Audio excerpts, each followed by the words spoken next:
Hey guys, Steven wants to review the LEGO set 10232 Palace Cinema. This was released in March 2013, has 2,196 pieces, and originally went for $150. And this is probably one of my favorite modular buildings besides the pet shop, so we're going to look over it today. So this is one of the few modular buildings that has like a smaller kind of side build, and this time it's a limousine. It's a very small one, doesn't have like a roof part on it, it's kind of a convertible limousine. But it's interesting enough. It has room for two figures, one to drive and one kind of sit in the back. This does include 6 minifigures, which 2 of them are in here. And it's just a very simple build, nothing much. It's kind of one of the first things you build. There's also these side builds of like a little rope part to seal off part of the entryway, and there's these 2 lights, which are very simple builds. You also have these other figures here by the doorway. We'll just take these out, but besides that, we have the big building, which has 3 floors to it. So what's interesting, especially with this set, is that the tile on the back, the base plate, is red, which is really interesting. They use it for the interior mostly. You also have these cool printing pieces, which are a Lego brick with a star to kind of represent, I guess, the I don't know, like Hollywood aesthetic of, you know, Lego stars or whatever, something like that. You also have this entryway with where it says Palace. That is cool. They do that with like Technic pin-ish bricks. You also have the movie playing, so you have 3 clicks and a snap, and then tickets. What's also really cool is they have these like parody movie posters. So you have Brick Separator and these other 2. These are really creative. They even have the designers' names as like the makers of the movie, or the stars of the movie, I mean. And this is where you can get your tickets, and you have a little empty part where you can get it from. The tickets are like these 1x1 flat gray tiles, which some of the minifigures have been holding. So also the sign, you can take this off. It wobbles a little bit, but it stays with the first floor pretty much. And also, just to show around back, you have that lamppost, which a lot of these have. This is like a corner style. And you also have the back where some Technic pins are.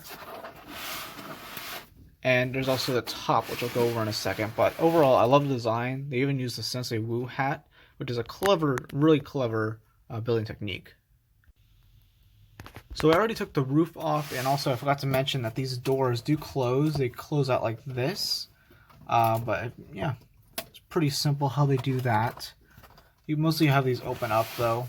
And this is the interior. You have one of the minifigures of the stand. You have those posters again, which I think it's kind of nice how they did that. You have another area for the, you know, to get the tickets. Besides that, it's a very open space because they have the stairs here, and it's kind of where you'd see people, you know, line up. I'm sure you can host a bunch of figures. But that red base plate looks amazing. I like how they did that. You also have some snacks. So they even did a popcorn machine, which they did more with this kind of cabinet piece to put some 4 white studs in there. And you also have like a thing for candy and drinks. You can't really move this, but it's such a nice build for how they did that. And yeah, pretty simple how they did this first floor, but it's more just open-ended. So the second floor is pretty much the movie theater itself, which they give it the whole room. You have 6 seats in here, which is a good amount since there's not as much space as you would think. But you also have the movie, which is on one stickered piece. They have the curtains, which is a nice touch to it. And it's just, of course, supposed to be like a 1930s style cinema, or 1920s, whatever, over decade. So it's an older movie that's in black and white and has static on it, which is a nice touch. They could have easily done a modern movie theater, which would have been cool. Honestly, we need to get that for Lego City, but I like the idea. It's more unique to kind of do an old one, because I don't think we really ever get that. I think there was a friend set that was like a movie theater, but this is the only time we'll ever gotten like this type. You also have a seat up here for whoever is holding the projector, and that of course falls over because it's just on one stud, but it's kind of an old reel-to-reel kind of camera. You also have the stairs continuing up here with the railings, and this goes up to the roof, which a little bit up there, I'll show you in a second, but really interesting detailing. I like the windows, how they do that, but this is a pretty nice room, how they did that. The final floor of the roof is pretty basic. It's just nothing. I could have definitely added some details up here, maybe some Easter eggs or something, but it's mostly just kind of there because you have the door where the stairs lead up to. This is such a fun idea to have like a regular Lego door as kind of the entryway up here. I like that. Also, I get a lot of Ninjago vibes with this thing, with the detailing on the top, since this is and also the dagger pieces, which are mostly used in Ninjago.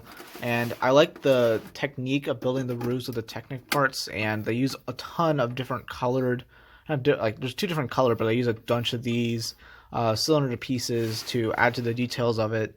And of course, this top part is expertly done. Them doing that in 2013 is interesting, and they also have this top front part with more of these Ninjago daggers. And yeah, I get a whole Ninjago vibe from this thing, even though it's not remotely Ninjago related. I just do, because I used a lot of Ninjago pieces at the time. Also, there's these like lights stuff here, a lot of little things here and there, and the more of those railings, and those use the skeleton pieces. So yeah, this is definitely one of my favorite sets for honestly the longest while. I've had this since 2014. I haven't gotten a lot of recent modular buildings, but this is still an interesting one. I've mostly focused on getting Ninjago modular stuff, but this is still a really fun set. I'm glad that they were more creative with this one, and I kind of wish the newer modulars were more creative because this is a really interesting idea. So thank you guys for watching this review, and bye guys.